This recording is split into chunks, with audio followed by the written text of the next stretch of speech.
Hola, gracias por acompañarnos en una charla más. No olviden seguirnos en Facebook, Instagram y YouTube como Descifrando Conocimiento. Hoy vamos a platicar con el maestro Marco Antonio Molina Zamora. Él es maestro en literatura hispanoamericana y cursó el doctorado en literatura hispánica en el Colegio de México. Además, es profesor investigador en instituciones como la Universidad Autónoma Metropolitana. Vamos a recibirlo. Maestro Marco Antonio Molina, es un placer que nos acompañe el día de hoy y queremos que nos ayude a descifrar lo que hay detrás de las leyendas. Primero, díganos en su opinión, ¿cuál es la importancia de las leyendas en la cultura mexicana y para la sociedad en general? Bien, bueno, muchas gracias Alejandro y Libertad. ¿Cómo están? Buenas tardes. Pues les voy a platicar un poco eso porque a mí me interesa mucho. Lo que me estás preguntando tiene que ver mucho con el enfoque que yo tengo respecto al estudio del género. La leyenda es un género, ¿sí? Es un género de la tradición oral. En la actualidad es uno de los géneros más vivos. ¿Qué quiere decir eso? Cuando un género está vivo, quiere decir que es un género en el que se están creando constantemente nuevos textos y los textos se transmiten de boca en boca, ¿sí? Porque es literatura oral y es muy fácil encontrar estos textos, a veces incluso en lugares donde no nos lo imaginamos, ¿no? Ahora, no pensaría yo tanto en una leyenda mexicana, porque en realidad nosotros compartimos una historia con América Latina. Entonces, mucho de lo que nosotros encontramos en México lo vamos encontrando con otras variantes, con versiones diferentes, pero muy, muy parecido. Al final, eso viene un poco y se explica un poco por la literatura española, igual de tradición oral, y obviamente también lo que ya le da el carácter mexicano es como las tradiciones de las diferentes lenguas indígenas que hay en México van aportando elementos, ¿sí?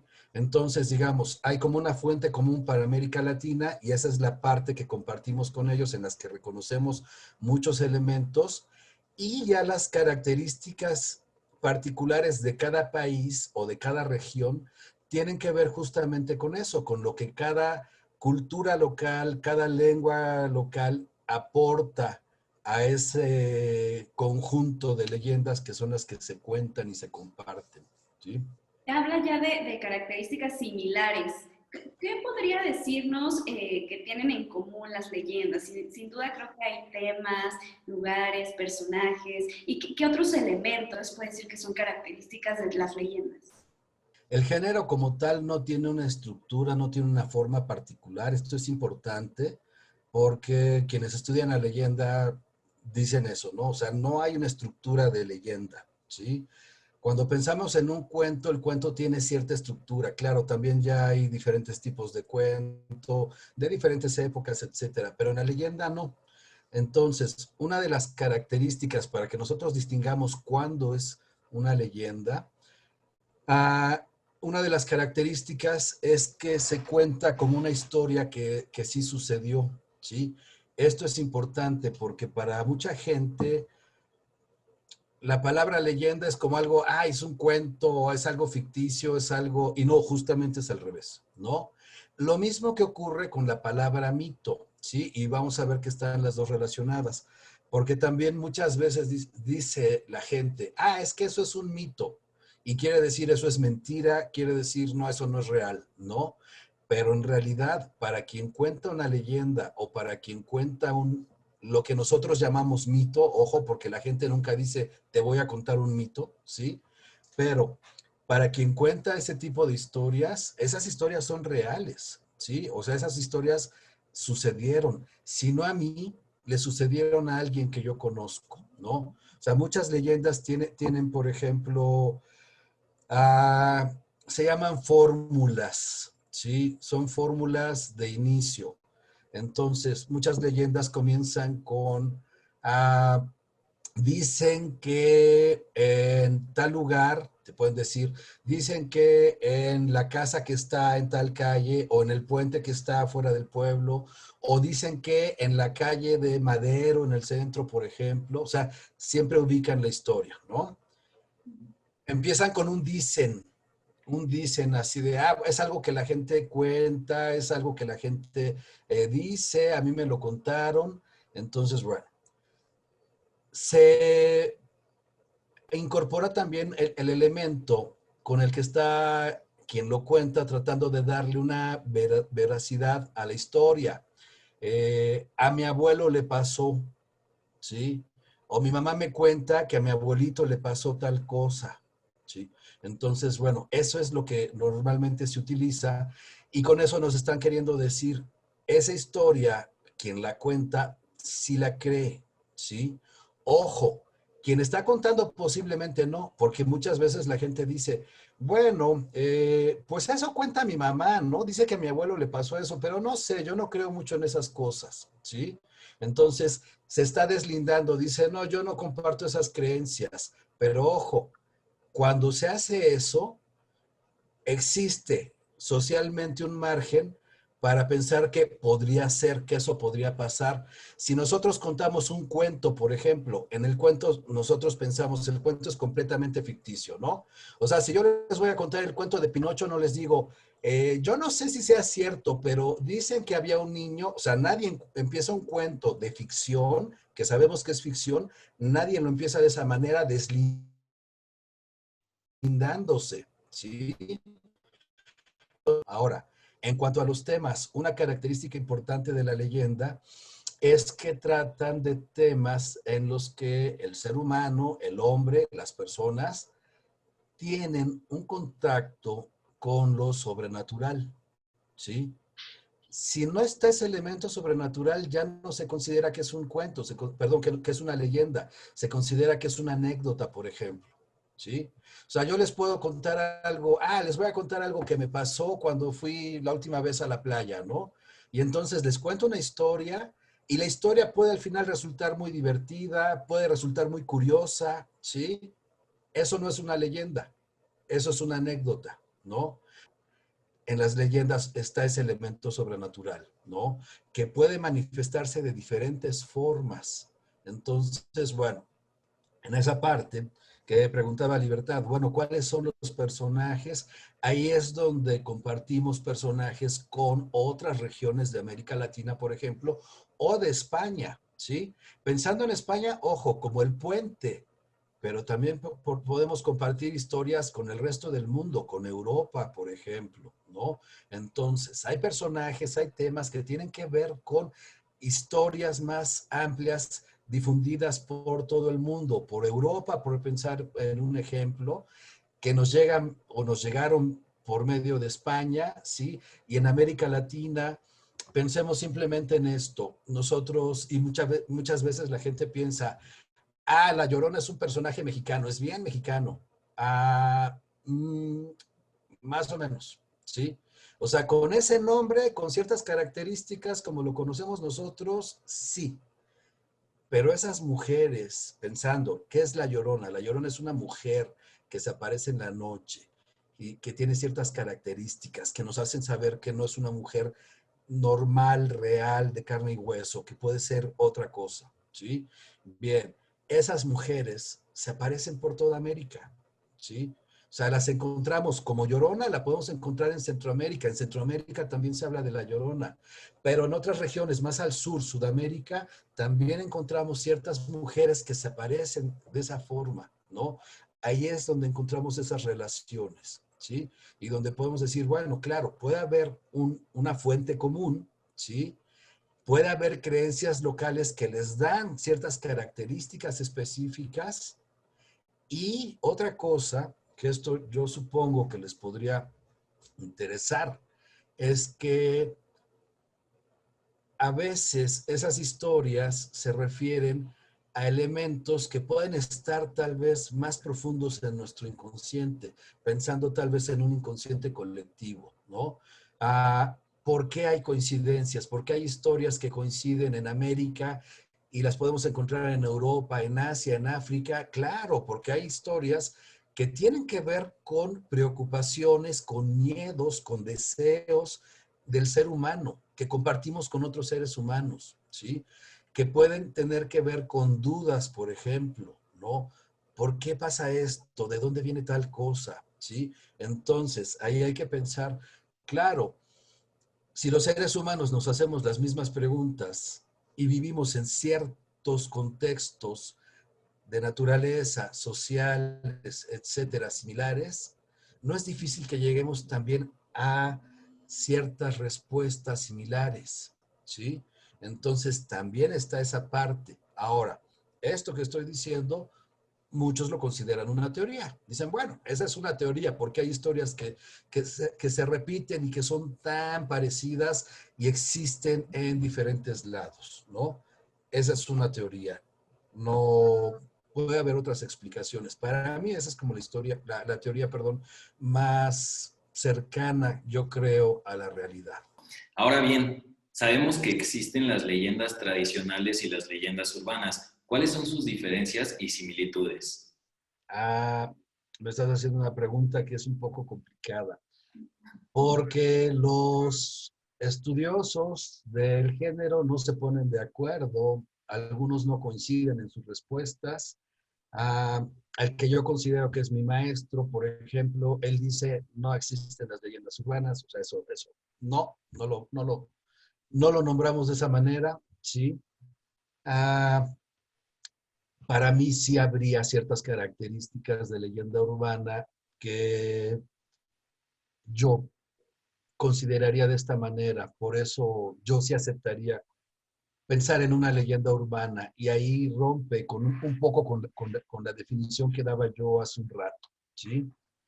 Bien, lo más obvio, lo primero, lo más obvio es que la leyenda urbana se desarrolla en una ciudad, ¿sí? O sea, eso es como lo más obvio. Hay leyendas, por ejemplo, leyendas tradicionales que en las ciudades se han perdido, ¿sí? Y se han perdido porque el mismo contexto no permite pensar ya en esas historias como algo verosímil que pudo haber ocurrido.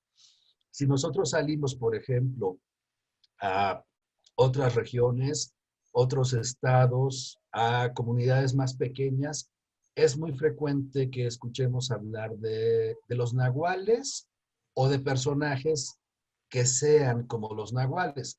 El nahual es una persona, ¿sí? Que puede ser a veces una bruja, a veces si es mujer se identifica como bruja, aunque también dicen que hay nahuales mujeres, en fin.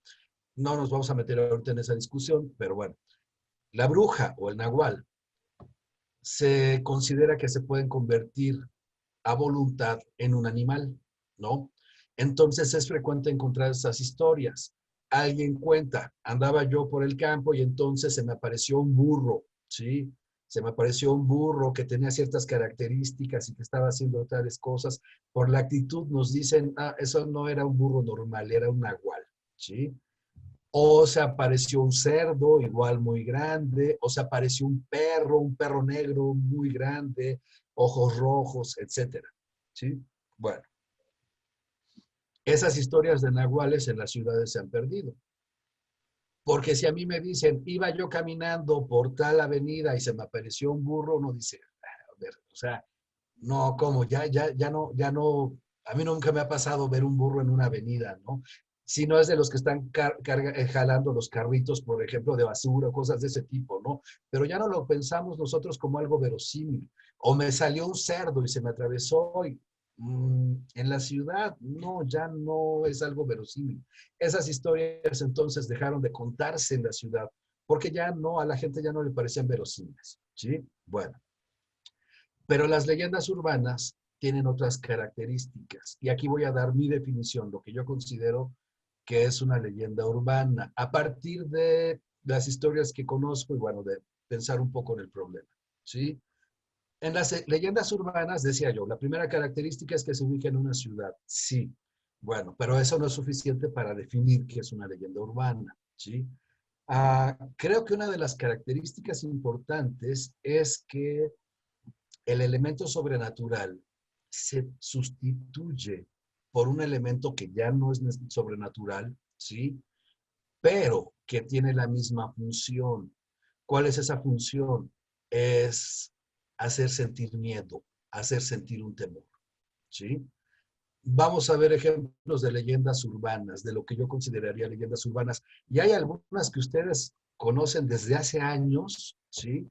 porque se transmitían, por ejemplo, bueno, antes de que existieran las redes sociales, se transmitían por correo electrónico. Obviamente de manera oral siempre, eso siempre ha existido hasta la actualidad, ¿sí? Pero pensando en otros medios, en algún momento, y eso yo lo recuerdo porque, bueno, a mí me tocó vivirlo, ¿sí? Uno recibía correos electrónicos que era como lo que ahora sucede en redes sociales cuando se viraliza algo, ¿no? O sea, recibía uno un correo electrónico y luego lo recibía de 10 personas más, el mismo correo electrónico o una historia muy parecida, ¿sí? Entonces, cuando apareció el VIH, esa era una historia que se contaba, ¿no? Que alguien había ido al cine, se había sentado en una butaca y que había ahí una aguja encajada y esa aguja lo había lastimado y lo había contagiado de VIH, ¿no? Por ejemplo, y era una leyenda urbana que se contaba. Decía, sí, es que eso sucede, ten cuidado, fíjate bien antes de sentarte en el cine, ¿no? Por ejemplo. Luego, otra historia que seguramente les va a sonar también. Ah, alguien iba a un lugar, un antro, lo que antes se llamaba una discoteca, por ejemplo, y entonces conquistaba a una chica muy guapa, ¿no? Bien. La conquistaba, bebían, se iban a otro lado y podía ser que al día siguiente amanecía, era un hombre el que lo contaba, amanecía en un cuarto de hotel, solo, adolorido, lastimado, ¿no? Y entonces una variante es que encontraba en el espejo del baño escrito así con lápiz labial, bienvenido al mundo del SIDA, ¿no? También. Esa es una. Otra versión parecida, pero más grave, es que despertaba y entonces se daba cuenta que estaba vendado y se enteraba en algún momento que le habían quitado un riñón, ¿no? Entonces eran esas historias, ¿sí? No hay un elemento sobrenatural. O sea, no es que la mujer sea un fantasma o algo así, ¿no? Pero lo que se está sustituyendo es ese elemento que provoca miedo, ¿sí?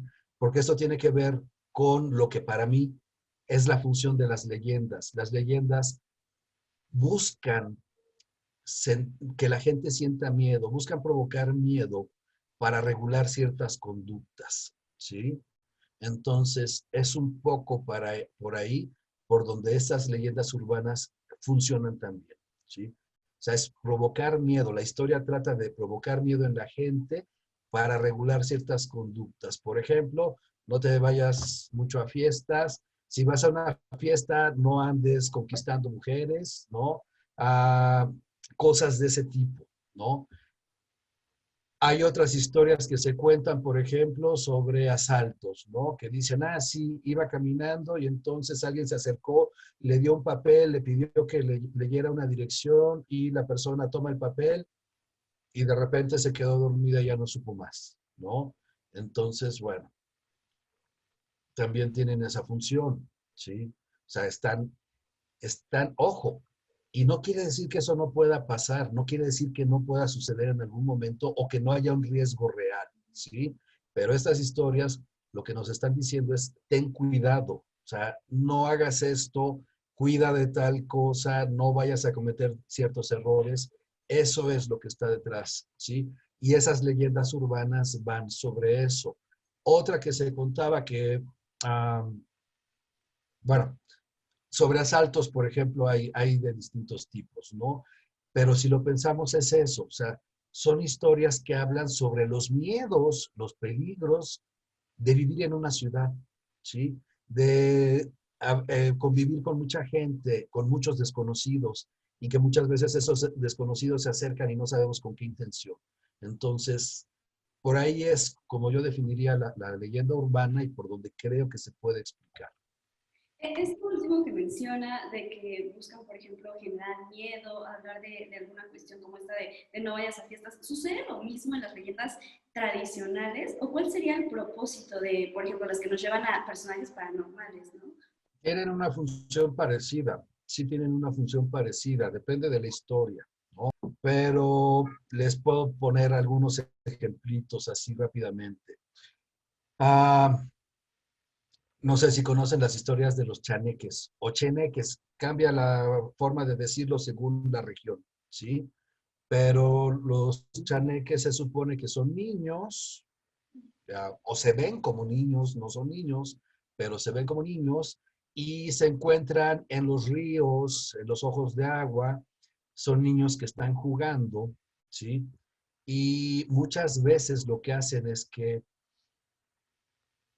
atraen a otros niños, ¿sí? Entonces cuentan, es que tal niño iba caminando, entonces escuchó risas, voces, se acercó al río y vio que había otros niños que estaban jugando en el agua y lo invitaron, ¿no? Oye, ven, el niño se mete con ellos a jugar un rato y después de eso lo que puede pasar es que o se muere, se ahoga, o sale y se regresa a su casa, pero va enfermo y es una enfermedad que ya no le pueden quitar, o es muy difícil quitarla, ¿no? Entonces, bueno, ese tipo de historias, por ejemplo, ¿sí? Ah, ahí está la regulación, ¿no? O sea, ¿qué nos están advirtiendo? A los niños, si se les cuenta esa historia, se les está advirtiendo, ten cuidado, o sea, no te acerques al río, no te vayas a meter al agua, no te metas solo porque otros niños te están llamando, ¿sí? O sea, son esas historias las que pueden estar detrás, ¿no? Ah, otras historias tienen una función diferente, pero también en ese sentido sirven un poco para regular, ¿no? Ese comportamiento social. Hay historias que hablan de duendes, ¿sí? Por ejemplo. Entonces, bueno, los duendes son personajes muy antiguos, vienen de muy, muy atrás, ¿sí? Y si no se llaman duendes, tenían otros nombres parecidos, pero bueno, tienen las mismas características. Esos personajes se supone que están cuidando un territorio, que están cuidando un lugar, ¿sí?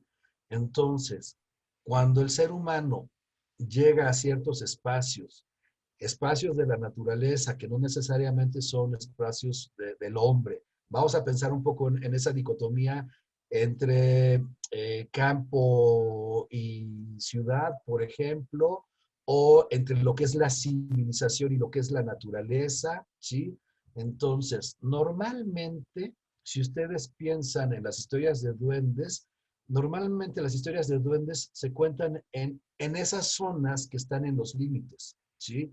Aquí en la Ciudad de México hay muchas historias de duendes en el Ajusco, ¿no? O sea, yo viví en el Ajusco muchos años y el Ajusco es un pueblo. Y si uno camina tantito, ya está en el campo, ¿no? Y ya se mete uno y ya está en el bosque completamente. Entonces, ese es el límite, ¿sí? Y ahí es donde se cuentan esas historias de duendes, que tienen que ver un poco con la convivencia, ¿no? Con el ser humano, con la naturaleza y lo que puede estar detrás de eso, aunque no siempre en todas las historias es claro. Ojo con eso, ¿eh? Puede estar ese respeto. O sea, hay que tener un respeto, ¿sí? Por esos elementos naturales, ¿no? Por ejemplo. Aunque muchas historias de duendes no se van ya por ahí, pero bueno, tienen que ver un poco con esa convivencia, porque muchas historias de duendes simplemente es que hay un duendecito aquí en mi casa que me pierde cosas, me las esconde, ¿no? Y ahí uno dice, bueno, ¿y dónde está la protección a la naturaleza? Bueno, ahí no se ve muy claro, ¿no? Pero podemos pensar en esa relación que se establece con esos seres, ¿sí? Que no son seres naturales, digamos, ¿sí? O sea, no es algo que yo puedo encontrar en un libro de zoología o algo así, ¿no? Entonces, ahí esa relación se establece. Normalmente cuando se cuentan esas historias ah, dale de comer algo, dale algún regalo y te va a devolver lo que te quitó, ¿no?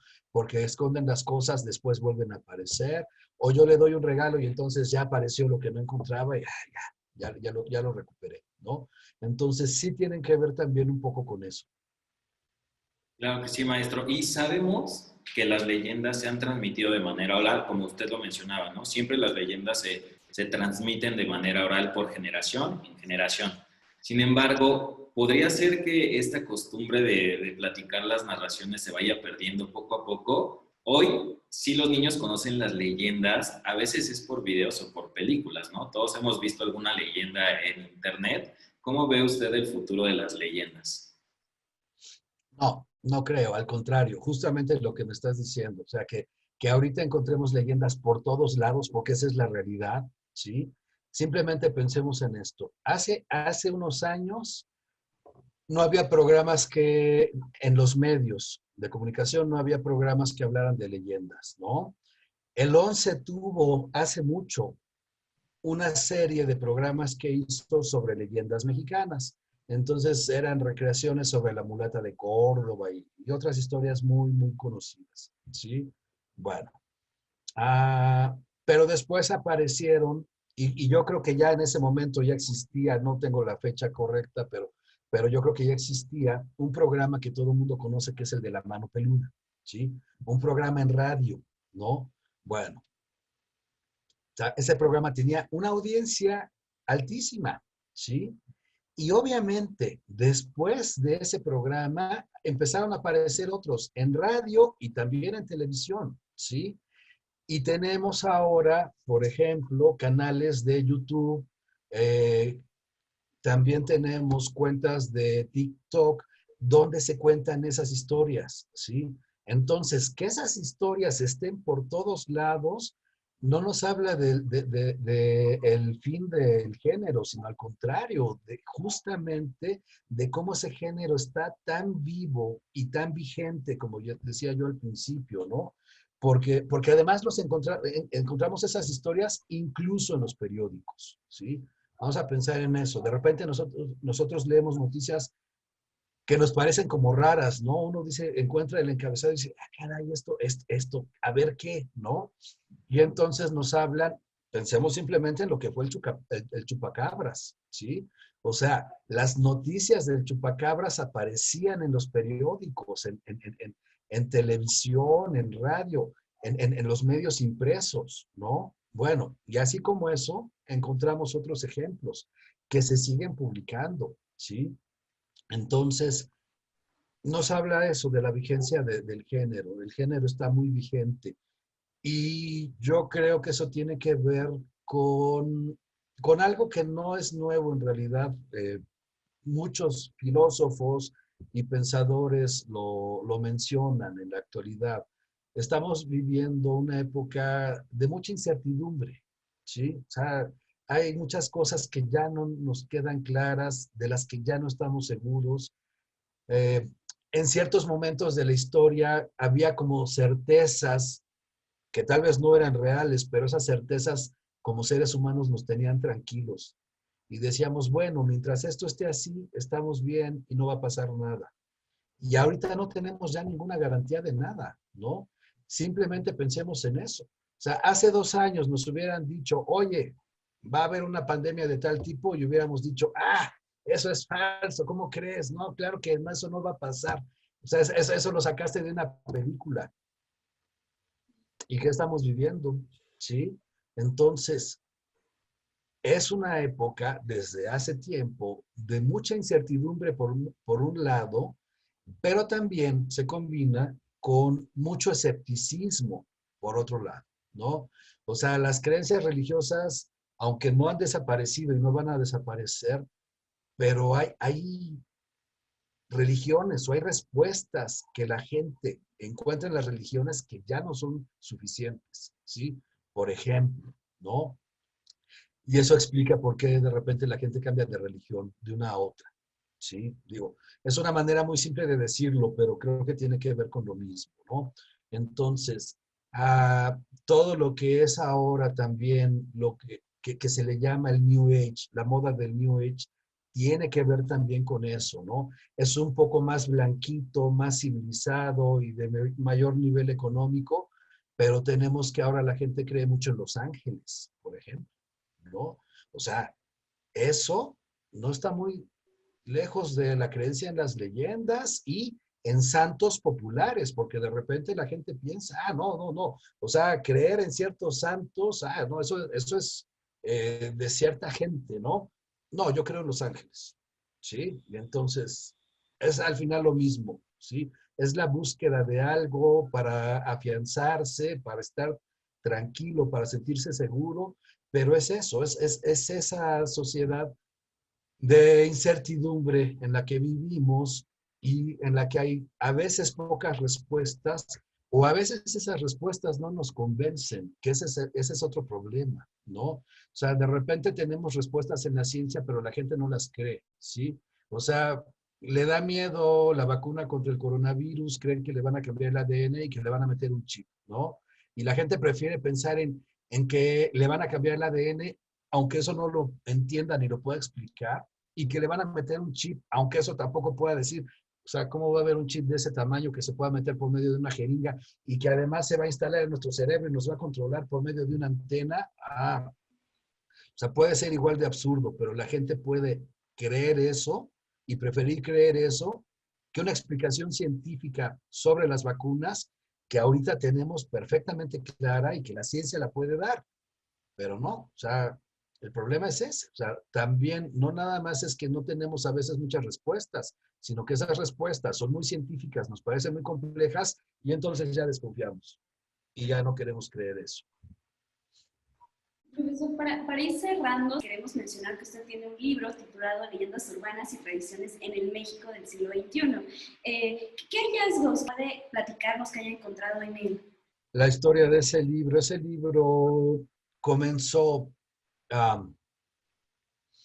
yo empecé a pedirles a mis estudiantes que, que me trajeran escrita una leyenda. Lo que les pedía es, escríbela como te la contaron. O sea, no la arregles, no quieras meterle un estilo, simplemente escríbela como te la contaron, ¿sí? Bueno, entonces eso es lo que yo pedí. Esa tarea la empecé a pedir yo en el Tecnológico de Monterrey, Campus Ciudad de México, el que está aquí por Cuapa, muy cerca de la UAM Xochimilco, ¿sí? Bueno, la primera sorpresa que yo me llevé, yo les pedí esa tarea un poco escéptico, ¿no? Dije, bueno, vamos a ver qué sale. La primera sorpresa que yo me llevé es que los estudiantes, y eso fue hace años, porque el libro es reciente, pero esas historias las empecé a recopilar hace más de 10 años. Entonces, la primera sorpresa es que los estudiantes del TEC de Monterrey, con todo lo que uno puede pensar que eso implica, se sabían las mismas historias que se sabían cualquier otro joven de la Ciudad de México, y no nada más de la Ciudad de México, sino del resto de la República, ¿no? Entonces, esa fue mi primera sorpresa, decir, caray, o sea, las historias que están contando ellos son las mismas historias que cuentan en otros lugares, no solo de la Ciudad de México, sino de otros estados de la República, ¿no? Y además son historias que cuentan estos jóvenes, o sea, estos jóvenes se las saben, ¿no? Porque yo pensaba, bueno, son historias que seguramente van a investigar por ahí con sus abuelos. No, o sea, muchas decían, esta historia me ocurrió a mí o esto le pasó a mi mamá y mi mamá me lo cuenta. O sea, eran historias muy cercanas a ellos, ¿sí? Que me sorprendió por un lado en cuanto a el nivel socioeconómico, vamos a decirlo así, y por otro lado en cuanto a la edad, ¿sí? Entonces, bueno, empecé yo a pedir igual estas leyendas en otras universidades. Yo en ese momento trabajaba en la Universidad de las Américas, la que está aquí por Insurgentes, por la glorieta de Insurgentes. Ah, trabajaba también en la UNAM, trabajaba en la UAM, y entonces empezaron a llegar a esas historias y a mí me sorprendió mucho eso, ¿no? Que los jóvenes universitarios además, porque también uno piensa eso, no, las leyendas son historias que cuenta la gente que no, pues que no tiene así como mucho conocimiento, no es cierto, o sea, esas historias estaban ahí muy vivas, muy presentes, ¿no? Sí, con las reticencias que yo mencionaba en cuanto a que a veces dicen, bueno, eso lo cuenta mi familia, yo no lo creo mucho. O sea, sí, eso es normal, ¿no? Es normal que un universitario haga ese tipo de aclaraciones, pero al final son historias muy cercanas a ellos que ellos conocen desde antes de que yo les pidiera la tarea, que era lo que a mí me sorprendía en ese sentido, ¿no? sea, yo decía, bueno, van a tener que investigarlo seguramente. No, simplemente ellos decían, ah, sí, claro, o sea, yo recuerdo esta historia. Y entonces ya podían contar la historia que conocían y que habían escuchado desde niños, ¿no?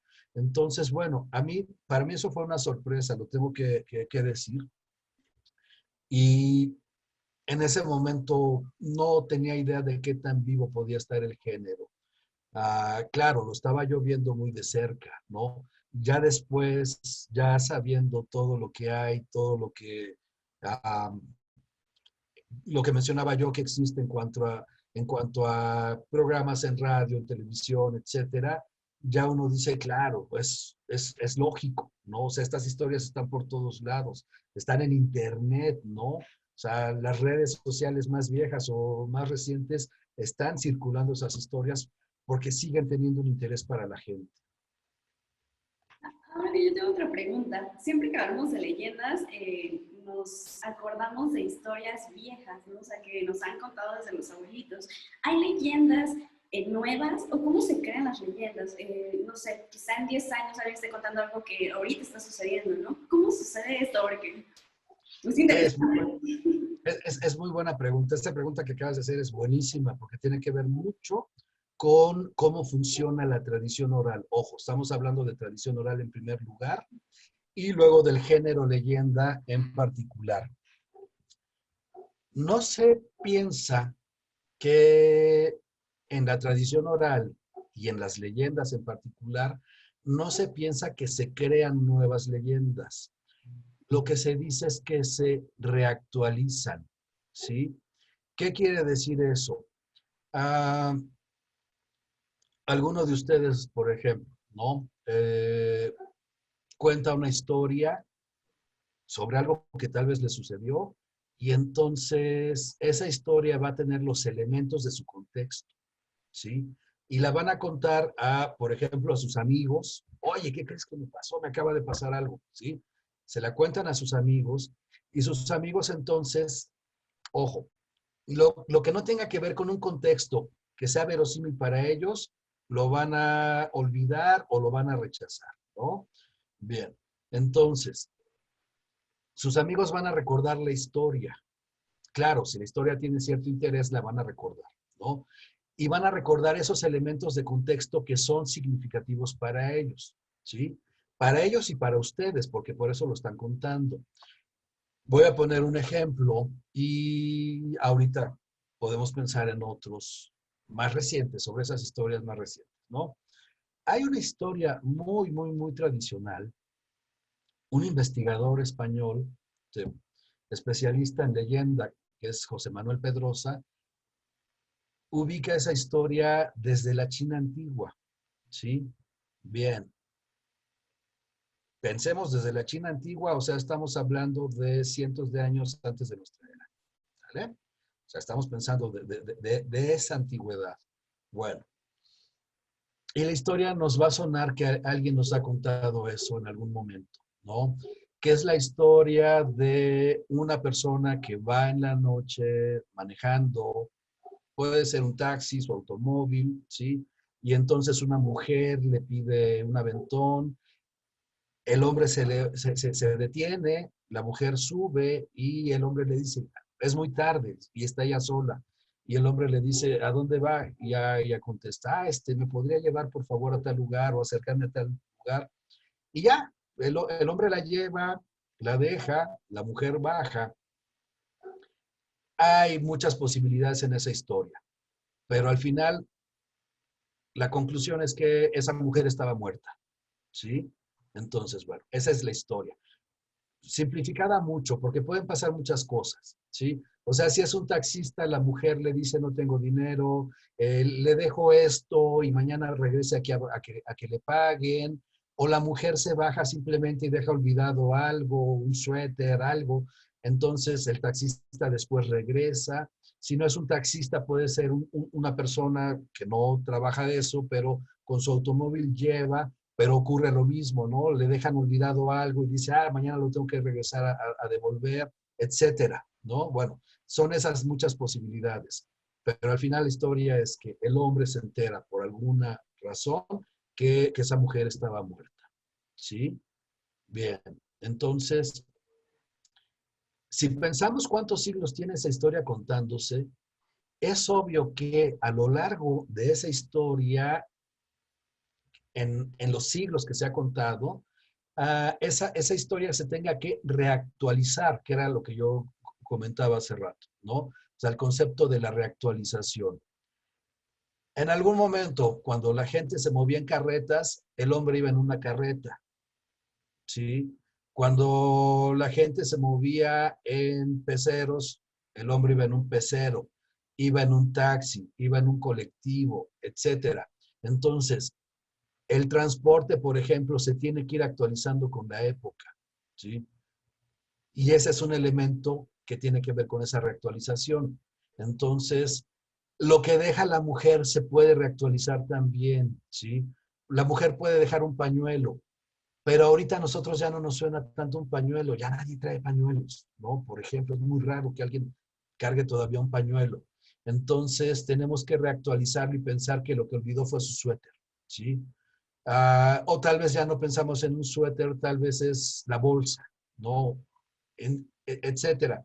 O sea, esos elementos van cambiando y ahí es donde se van actualizando a lo que a nosotros nos parece más lógico y más verosímil. A nosotros que lo contamos y a quien lo está escuchando también, que es una persona contemporánea a nosotros, ¿sí?